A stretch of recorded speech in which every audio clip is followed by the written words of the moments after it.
deri dje musheshin ato sheshet e Partisë Demokratike dhe të opozitës që aq plot, ke një shqetësim real që kishte publiku dhe shoqëria, sot nuk mbushen. Pse nuk mbushen? Sepse është ajo që para the. Nuk ka më besim.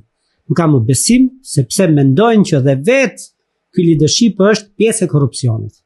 Ose në mënyrë direkte, ose në mënyrë indirekte.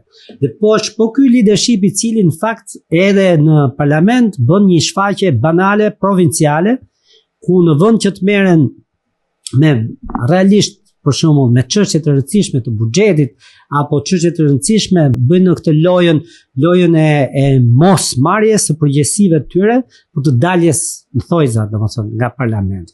Dhe kjo gjithkohës duket më shumë si paaftësi e opozitës se sa si rezistencë. Se rezistenca patjetër duhet, por është tjetër gjë të bësh një rezistencë ti brenda parlamentit me argumenta, domethënë dhe të rish aty me argumenta se sa të bësh si njeriu apo si grupi parlamentar të cilët nuk e lën të flasin.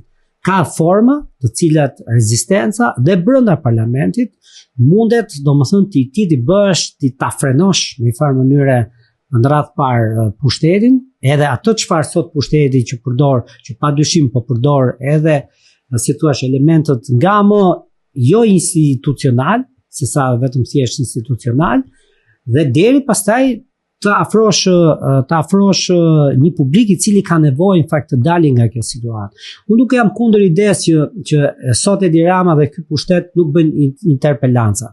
Kjo është antiligjore, antikushtetuese. Absolutisht po është e vërtet kjo. Domethënë nuk është puna pse ankohet opozita që për çështje të caktuar nuk ka interpelanca apo nuk ka llogari. Por ama duhet gjesh forma të vërteta brenda atij parlamenti që ty të afrohet shoqëria.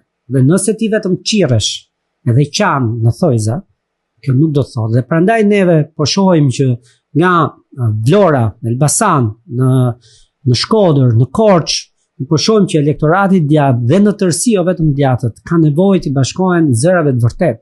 Kjo zërave që duken një teatër i policit të mirë dhe policit të keq. Se ky teatër po luhet në parlament dhe në tërësi shoqëria shqiptare këtë fatkeqësisht e ka kuptuar.